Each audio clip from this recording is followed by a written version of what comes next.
Hello, everyone. Welcome to Innovator Coffee, podcast that bridges the gap between the people and the world of AI and innovation. Follow us to explore the top AI applications, ecosystems, insights, and emerging trends. My name is Wickey, and my co-host is Tom Kong. And today we're very honored to have Pramod to be our honorable guest. Hey, Pramod, do you want to have a quick introduction about yourself? Yeah, sure. So my name is Pramod. I'm an investor at Blumberg Capital. I've been here about a year. I focus on data AI and then use case of data AI in different verticals like cybersecurity, healthcare, legal tech, and dev tools as well. Happy to be part of this podcast. Also, Pramod is very active in LinkedIn. I see he shared a lot of insights for the AI and cybersecurity piece. Thank you so much. So let's start our show. First question is what's at stake the competition between the Salesforce and ServiceNow and to become the enterprise platform for agents? So if you look at both Salesforce and ServiceNow, right, they started as a transformation from on-prem to cloud, right? So Salesforce was like Oracle sales data on the cloud, and ServiceNow was the asset management BMC, which was on-prem to cloud. So both of them started about 25 years ago, did really well during that transition. Both of them pretty highly valued company. ServiceNow stayed true to the asset management and added workloads around that. But Salesforce has become a broader platform like sales and marketing and some other vertical. They acquired Slack and Tableau and BI and others, right? And both of the companies are pretty ambitious. They want to keep on growing, right? So now that you have ChatGPT come out in 2022. Initially, it was mainly about Copilot and ChatGPT, but fast forward today, everybody wants to build applications on with LLMs, right? And so there's a ChatGPT is more of a consumer application. You're just asking the LLM some questions, but on the enterprise side, you can use LLM as a tool to create a lot of workflows and automation, right? So if you look from that vantage point, both the companies have ambitions to become the enterprise platform. I feel like Salesforce has some assets that are much better positioned. They acquired MuleSoft a few years ago, which was like a data platform, and recently they acquired Informatica. So they are bulking up a lot of those tools and infrastructure to become that platform. ServiceNow, on the other hand, is coming from their own vantage point, which is asset management. I think they also have ambitions, and they've acquired a few companies in the last few years to go there. So it will be really interesting to see how these companies actually compete with each other to become the enterprise. I think both of them, what they want to say is that, hey, look, if you're building any LLM apps, use our platforms, right? So we'll give you all the connectors, we'll give you all of the agent building tools. So they want to keep the enterprises on their platform and not migrate to any other platform. From your vantage point, right, what is each company doing right and wrong when it comes to AI integration into their platform ecosystems? Yeah, so Salesforce is doing a really good job. They really understand the integrations. Data is the key, and they recently acquired Informatica, which is really huge because Informatica is actually inside the customer's environment. They actually have visibility to all of the assets, and then they had MuleSoft before, and then they had Tableau before, so they are deep inside the customer environment.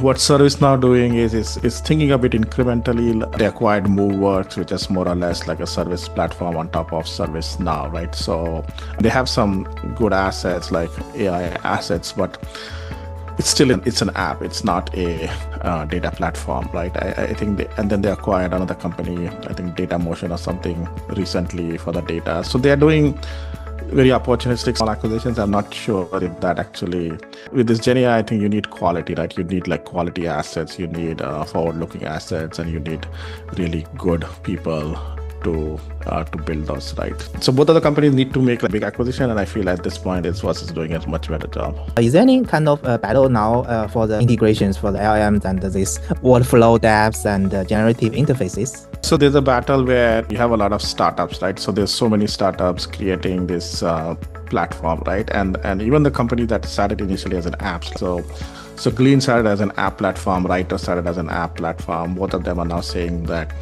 hey, we are already there in your company, we are already sitting on top of your documents. Now we'll build the applications for you, we'll build custom applications for you. So those, I think they are making a pretty strong claim, and the fact that they have success. If I was a CIO who doesn't have Salesforce or ServiceNow, I would probably looking at those companies to build my agents. And then there's also net new companies, the agent builder companies. Then there are also these integration companies that are making a stake. And then there are also this data companies like Databricks and Snowflake that they also want to attract people on their platform. I'm not sure how that will go.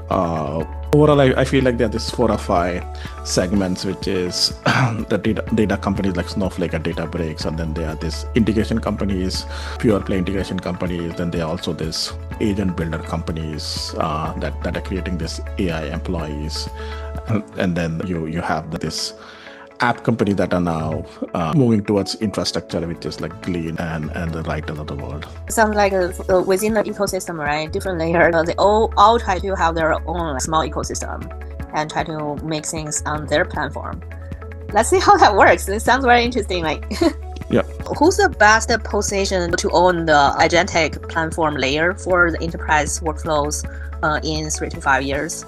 From your perspective? Yeah, it really depends. I feel like there are two parts to this. One is agents that will be built on top of the existing SaaS solutions like your ServiceNow and your Salesforce and others, right? Like I would say 3 to 5 years from now, any apps that will be built on top of those, because they would provide the best infrastructure.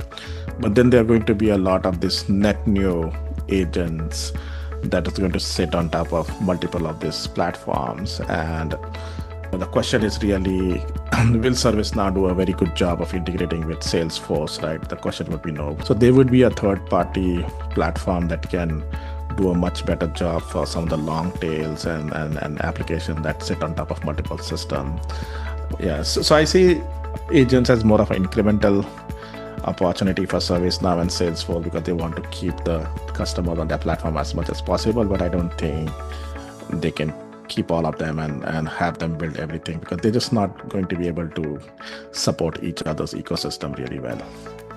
So from past we can see, right, from the Salesforce piece, actually they have more experience to integrate different startups in their platform and also in their ecosystems, right?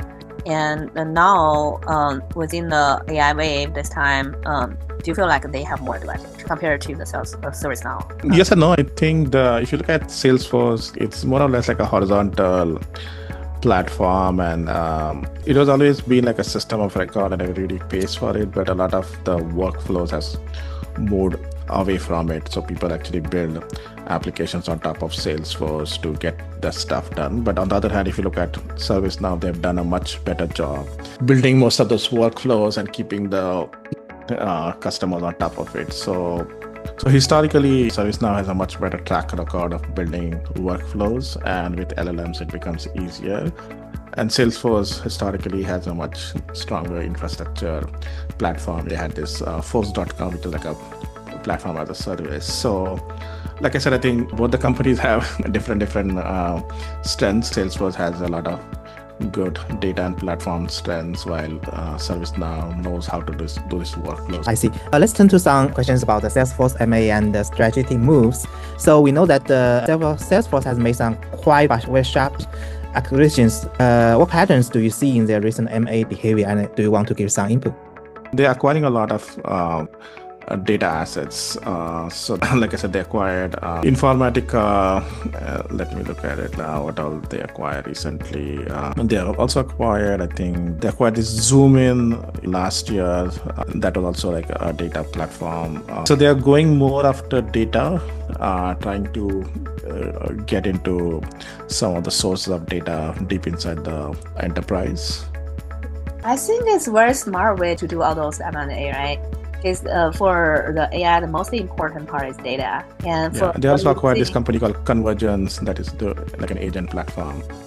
The patterns you say, they're more on try to get the data source, and so they'll start with data source. The second, I think, they'll bring in some of the agentic capabilities, like this convergence is a good example. Convergence AI, it was helping build. So what Salesforce did is, they did a very smart thing of marketing really well. So they talked about Agentforce a year and a half back, and I don't think they had everything when they announced, and now they've created a lot of interest, and now they're acquiring a lot of these companies to deliver on that. So that way, I think Salesforce knows how to play this game really well, is to market first and then build it and deliver later. Maybe this is a small, stupid question, right? Because I feel like Salesforce in this AI wave, they start very early, right? They have their own R&D team and did a lot of good research and provide a lot of good product. But why they're still interested to acquire from the agent piece? Yeah, I think they're just not moving fast. Like, it's like Salesforce is really, really huge, and they have also a talent thing, right? They have a good talent, but these guys are building products incrementally. Literally, I was talking to someone who wanted to build something, but it just doesn't have a lot of latitudes. These are huge teams. Everything needs to get approved and all of that. So I'm not even talking about politics. This is just what it takes to run large teams, right? So I think if they had 2 or 3 years, they can build most of it internally. They can hire people. But I think Benia feels this urgency that this battle will be lost this year. So that's why he's like, Informatica was a really big acquisition. I didn't think that they would do it, but they pulled the trigger on that one. And I think he'll be like, I think some of the startups are coming up quite well. He can see that also. There's startups like the Sierra that is gaining a lot of traction. So he feels that if he waits longer enough, he will lose that battle. Then, if we observe some enterprises buyers expect more the end-to-end AI naive solutions, do you think that the Salesforce platform story may change? I think it will change eventually. Like I said, it will eventually end up being like Salesforce only stories. I just don't feel like a platform does a very good job. Let's just say you want to build a revenue application or even a sales application that pulls data from 10 different sources, from ServiceNow and from HubSpot, from Google. For them to support all of those systems as a first-party citizen and allow people to actually pull data from those systems, this platform, they just don't do such a good job. They want you to do everything on their platform, and that's how they actually become bigger and bigger, right? That's the same problem with ServiceNow also. They want you to just be on their platform all the time. So eventually in 2 to 3 years, you will see that Agentforce just ends up being like a co-pilot agents on top of Salesforce only. And then you'll still see the third-party independent vendors actually winning wherever it requires integration and moving data from multiple platforms. So now let's move to some question about the future of enterprise platforms, right? You've written on the agentic AI and the future of SaaS, right? How do you define the agentic platform, and why does it matter now? So I see you have a lot of good writing posted on LinkedIn, so people like it.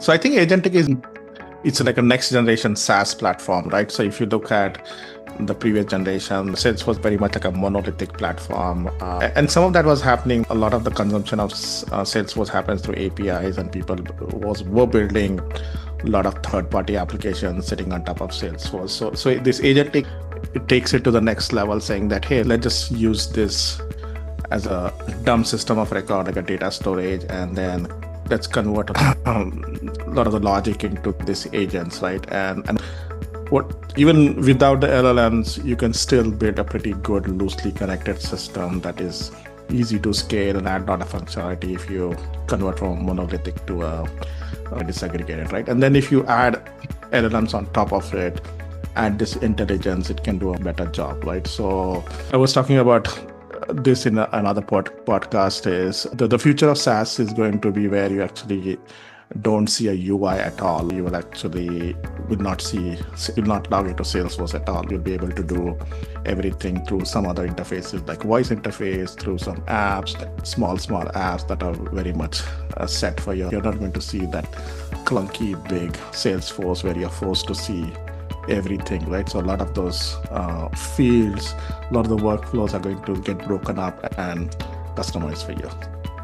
As you mentioned that we are entering an area that UI disappears. Do you think that orchestration becomes a core value right now? And when people are doing startups right now, how can they respond? Yeah, so like I said, I think you can get discouraged with Salesforce acquiring all these companies and marketing so much, but I always say that, like stay away from the platforms, like, work on use cases that requires integration between multiple platforms initially as a start, because that creates, people will trust you more, and it also creates some moat and stickiness.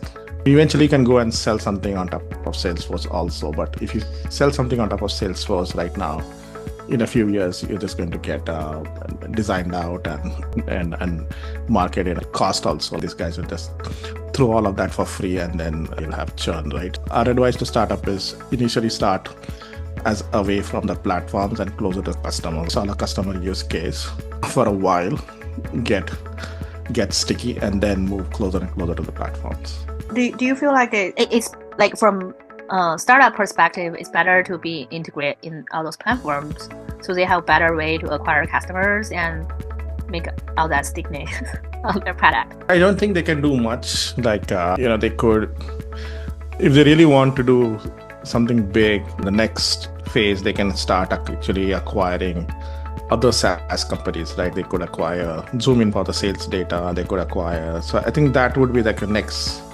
stage of consolidation if they really want to go deeper and wider.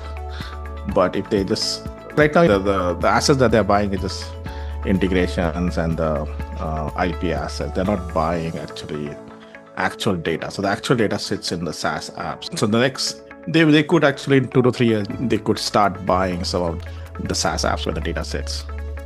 I see. So like, what do you want to say in the next gen enterprise platform startup in terms of go-to-market architecture or defensibility? Yeah, so anytime you're sitting close to an LLM or close to data, there's always a risk, and you're seeing this. OpenAI released a transcription app which competes with some of the transcription apps people have been using, right? So the transcription apps are very close to the LLMs. Mostly they're providing some prompt engineering, right? So as long as you stay, that has been a bit of a chicken and egg, is like because these LLMs are so good, you can immediately create a wrapper and it can deliver value, right? So if you think about Ursula is a wrapper, and then Harvey on the legal side is a wrapper. Challenge there is 2 challenges, right? One is, I think, you build some momentum, you build some brand, you build a product, and you sell yourself out, right? Windsurf sold themselves to OpenAI, and that's a good path you can take. The second path is to move away from the platforms, build your own models. That requires a lot of investment, but that's a long-term game. But if you don't do any of those, I think eventually you're just going to die, because neither you have the LLMs yourself, or you have not sold themselves out, and a lot of the LLM platform companies will have competing products, right? The company like Perplexity is a good example. They don't have the LLMs, and still the valuation is pretty high for anybody to acquire them, right? So it's still TBD on what happens to a company like those. By the way, I think about this question for a long time, but haven't figured out, right? If you think about U.com and Perplexity, this is kind of like sad product question, right? If you think about Perplexity and U.com, actually, I feel like U.com, they have better way to handle how to use AI to do some enterprise stuff and the search function, right? But Perplexity actually has better valuation. From your perspective, what do you think about this kind of situation? U.com had did it like U.com actually, they took a bet and they positioned themselves as uncensored version of ChatGPT, right? So that has its own advantage and disadvantages. I think where Perplexity did well is, I think they're very active with distribution. So a lot of attraction actually comes to distribution, which is like, now they have a deal with Samsung, so they're going to get with Samsung, and they're playing the whole competition game where like both Apple and Samsung does not want to use Google, so they go and present themselves as an alternative. Then they have a lot of distribution deal through telcos, right? So each of the telcos they bundle this product and sell it. So overall, I feel like Perplexity is just very, very aggressive. I'm not sure whether that is good or not. I think short term, it creates a lot of buzz and revenue, but a lot of that can actually go away eventually. So you might never know that U.com will end up being a much better asset and company compared to Perplexity. And it's also very interesting, U.com actually invests in Perplexity. Anyway, so. And for the people who are competing with platform Salesforce or ServiceNow, do you observe some kind of bigger misconceptions that they usually have? I think one of the misconceptions is really, a lot of these founders, they just think that they can win the market. They can build this app on top of ServiceNow, Salesforce. They can move very fast. They can create a UI, and they feel like this company just cannot make it. They'll just acquire them, right? I think that is wrong, actually. So I talked to a lot of people at Salesforce and ServiceNow, and they're very smart people there, actually. They're people who can build their own LLMs and everything, right? And those are like really good companies that they've always had good talent, right? So the question really is like, you have to ask yourself is like, if it's just a matter of prompt engineering and UI, and you are actually literally competing with them and going and saying that, hey, look, you're creating a fund against them and that's what you're selling, I think long term is not going to go well. So like I said, I think there are two strategies, right? I think if you do want to work with Salesforce, figure out what they're doing, what they're not doing, and work with the customer and deliver something, and maybe ServiceNow will acquire you. The same thing happened with MoveWorks, right? So, but for 4 or 5 years, they built something on top of ServiceNow. They never competed with ServiceNow, and they were selling something that ServiceNow was not selling, and they got acquired for $2 billion, which is a pretty good price, right? But I see a lot of the startups right now, they just think that they can go and compete with this, some of them are like literally selling like a Copilot on top of ServiceNow and Salesforce and saying we can do a much better job, and ServiceNow and Salesforce can never do it. Yeah, that makes me think about this, right? So yeah, let's going on some kind of more relaxed questions. Imagine it's right now 2027, which is 3 years later. Let's say who won the platform war? Do you think that probably will happen, and what will change the game? Yeah. Prediction, right? Just image it's like 2027. Who will win this war from your perspective? And what's your prediction? Something new will come out within as well. Yeah, so I have two predictions. Like I think one prediction is like what I would like to see, probably that's not going to happen, is so if you look at like in the past, there have been like very horizontal platforms like, ServiceNow, Salesforce, and HubSpot, and like Workday, right? And we were forced to use those platforms, didn't have much flexibility. With LLMs, I actually want the whole thing to get fragmented and disaggregated, right? So for me, I think the Uber state, like a good state would be in 2027, 2028, you have like a whole bunch of this best of breed sales, like a LLM agentic apps that can do one thing really, really well, right? And you'll be really happy with that. So that's like one prediction. The second prediction would be, it's a bit of the same, like, you still have ServiceNow, Salesforce, they keep acquiring some of these companies and becoming big. Then there will be like one or two survivors that make it, and that's it. And then a lot of this infrastructure companies like integrations and all, they would die, like because people are not building on top of their platform. So that would be like a very good state if that's where we end up. I see. So if you were building in this space today, right, where would you place your bets? I think a lot of the startup companies need that information. Yeah, I mean, like I would continue to like engage with these platforms, but in order to keep them on the heels, like on the toes, right now I would just engage with a lot of startup companies and see what they can deliver, because those companies are the ones who can deliver the fastest right now, and you can also see like what good looks like. I mean, later on you can always go and ask Salesforce to deliver that, or buy something from Salesforce if that's the best option from a consolidation perspective. But right now, I think if you want anything, I would just buy it from the startup, because the big companies are just not like, some people think that the whole agent force is like a marketing exercise, like there's really nothing there. Do you have some kind of good book to recommend to those AI founders or AI supporters or our audience? Nothing in terms of book. I think the space is moving very fast. I think my recommendation is just, like LinkedIn has become really good now if you follow the right people. I do follow a lot of this AI people who bring a lot of this knowledge like real time, and then they also like a bunch of this newsletter that I follow. They also bring in like a weekly. There's also a lot of this AI. I mean, these are not influencers actually. These are like actual subject matter expertise that write on a weekly basis. Do a really good job. Like I spend so much of my time just going through those newsletters and reading up. So what are the most interesting, innovative, or your favorite AI products you see most recently? Yeah, one of this is like the transcription apps. Like I don't take any notes at all. Like I just like fire it up and it does a pretty good job of summarizing it. I like that a lot. And then Google has this notebook LLM that I use for podcast, and I also use it to actually synthesize some of the papers. So if it's a long paper, you can feed it there and then consume it much better compared to just reading it. You can also actually take in like an hour-long video and transcribe it also, and it can tell you the summary and everything. So that's a really good product.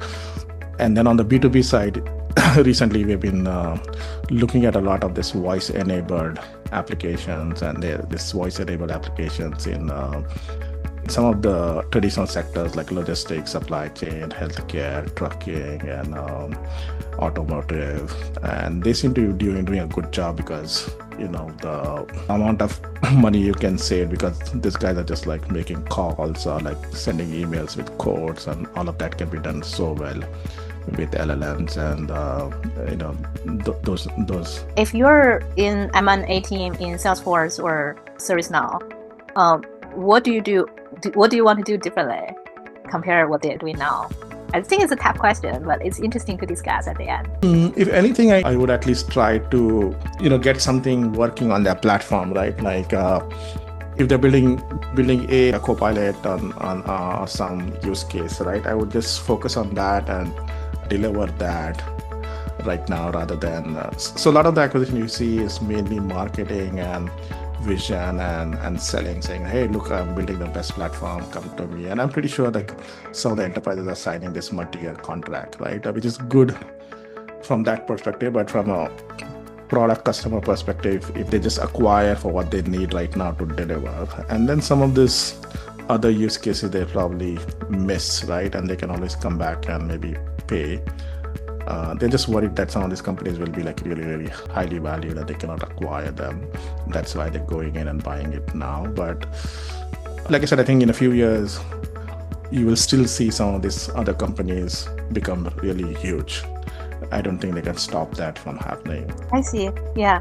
I think we're towards to the end of the show, right? Do you want to have one or two sentences to our audience before we finish? Yeah, I think my advice would be like for founders, continue building. I think this is like a once in a lifetime opportunity, right? Like in the past, we had like different eras, like, mobile era, cloud era, AI era, and then now this LLM, right? So there's people tend to like get too much infatuated with like the ChatGPT, OpenAI, that is more on the consumer side, right? But there's a huge use cases and application on the enterprise side that can still be built by non-consumer people and can be built by founders like you.